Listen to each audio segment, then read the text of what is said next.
नमस्कार. आज आपण एका जबरदस्त संधीबद्दल बोलणार आहोत आणि ती संधी आहे भारतीय रेल्वेमध्ये. खास करून 2026 मध्ये होणाऱ्या ग्रुप डी भरतीबद्दल आपण सविस्तर जाणून घेऊया. ओके, तर थेट मुद्द्यावर येऊया. आकडा बघा, तब्बल 22,000. हो, भारतीय रेल्वे CEN नंबर 09/2025 च्या नोटिफिकेशननुसार तब्बल 22,000 जागांसाठी ही भरती होणार आहे. खूप मोठा आकडा आहे हा. आता ही पदं कोणती आहेत? तर ही आहेत लेव्हल 1 ग्रुप डी ची पदं. सोप्या भाषेत सांगायचं तर हे लोक म्हणजे संपूर्ण रेल्वे नेटवर्कचा कणा आहेत, ज्यांच्यामुळे सगळं कामकाज सुरळीत चालतं.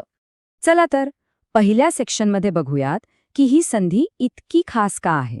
बघा, ही फक्त एक नोकरी नाहीये, ही एक संधी आहे भारतातील सगळ्यात मोठ्या आणि प्रतिष्ठित सरकारी संस्थांपैकी एक म्हणजे भारतीय रेल्वेमध्ये एक स्थिर आणि सुरक्षित करिअर घडवण्यात. ठीक आहे, संधी तर मोठी आहे, पण मग प्रश्न येतो की यासाठी अर्ज कोण करू शकतं? चला, दुसऱ्या सेक्शनमध्ये पात्रतेचे निकष काय आहेत तेच समजून घेऊया. पात्रतेचे नियम अगदी सरळ आणि सोपे आहेत. फक्त 10वी पास असणं गरजेचं आहे, किंवा 10वी नसेल तर ITI किंवा NACचं सर्टिफिकेट असेल तरी चालेल. आणि वयाची अट जनरल कॅटेगरीसाठी 18 ते 33 वर्षापर्यंत आहे. आता इथे खूप महत्वाची गोष्ट आहे. राखीव प्रवर्गातल्या उमेदवारांसाठी वयामध्ये सूट देण्यात आली आहे.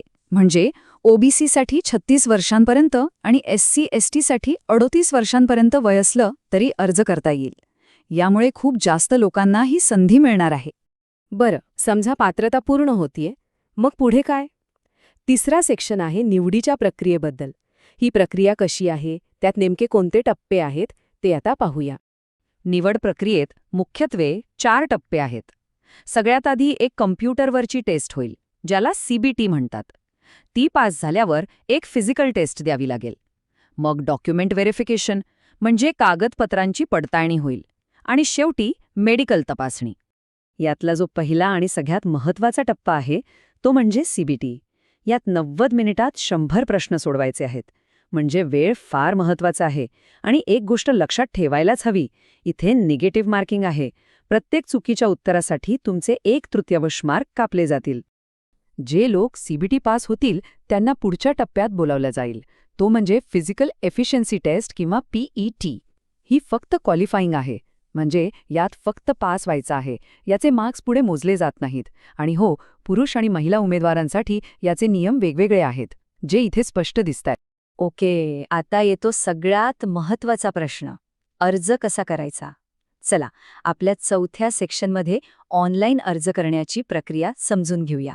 सगळ्यात आधी या तारखा तुमच्या कॅलेंडरमध्ये मार्क करून ठेवा. ऑनलाईन अर्ज 31 जानेवारी 2026 ला सुरू होतील आणि 2 मार्च 2026 ही शेवटची तारीख आहे. अजिबात विसरू नका. अर्ज करण्याची प्रक्रिया पूर्णपणे ऑनलाईन आहे. अगदी सोपी आहे. रेल्वेच्या ऑफिशियल वेबसाईटवर जायचं. CEM9/2025 या लिंकवर जाऊन रजिस्ट्रेशन करायचं, तुमची माहिती भरायची, डॉक्युमेंट्स अपलोड करायचे, फी भरायची आणि फायनल अर्ज सबमिट करून त्याची प्रिंट काढून ठेवायची. झालं. एक सल्ला आहे, अर्ज भरायला बसण्याआधी ही सगळी कागदपत्र स्कॅन करून तयार ठेवा. म्हणजे तुमचा फोटो, सही, 10वीचं सर्टिफिकेट आणि हो, जर राखीव प्रवर्गातून अर्ज करत असाल तर जात प्रमाणपत्र, हे सगळं रेडी पाहिजे. आता फीबद्दल बोलूया. जनरल आणि OBCसाठी 500 रुपये फी आहे. पण तुम्ही CBT परीक्षा दिली की त्यातले 400 रुपये परत मिळतात. आणि SC/ST, महिला उमेदवार आणि इतरांसाठी 250 रुपये फी आहे, जी परीक्षा दिल्यानंतर पूर्णपणे परत केली जाते. म्हणजे परीक्षा देणं महत्त्वाचं आहे. ठीक आहे, समजा हे सगळी प्रक्रिया यशस्वीपणे पार पडली आणि नोकरी मिळाली. मग पुढे काय? म्हणजे नक्की काम काय करायचं? चला, 5व्या सेक्शनमध्ये बघूया की ग्रुप डी पदाची भूमिका काय असते. ग्रुप डी म्हणजे कामांमध्ये खूप विविधता आहे.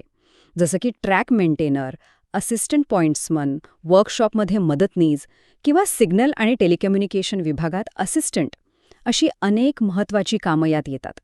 आणि आता येतो महत्त्वाचा भाग, पगार. बेसिक पे 18,000 रुपये आहे, पण त्यावर महागाई भत्ता, घरभाडा भत्ता असे वेगवेगळे भत्ते मिळून हातात येणारा पगार दरमहा अंदाजे 22,000 रुपये ते 26,000 रुपयांपर्यंत जातो. पण गोष्ट फक्त पगारावर थांबत नाही. रेल्वेच्या नोकरीचे फायदे खूप आहेत. एक तर ही केंद्र सरकारची स्थिर नोकरी आहे. राहायला रेल्वे क्वार्टर्स मिळतात, कुटुंबासाठी मेडिकलची सोय, मोफत रेल्वे प्रवास पास आणि निवृत्तीनंतर पेन्शनची सुरक्षा हे सगळं मिळतं. थोडक्यात काय तर जसं इथे म्हटलं आहे, कमी शिक्षणामध्ये एक चांगला पगार आणि सुरक्षित भविष्य देणारी ही केंद्र सरकारची नोकरी मिळवण्याची एक सुवर्ण संधी आहे. तर बघा, 22,000 जागा, अगदी स्पष्ट पात्रता आणि एक सुरक्षित भविष्य, या सगळ्यामुळे ही भरती मोहीम खूप खास आहे. आता प्रश्न फक्त एकच उरतो. हीच ती करिअरची संधी आहे का, ज्याची इतके दिवस वाट पाहिली जात होती?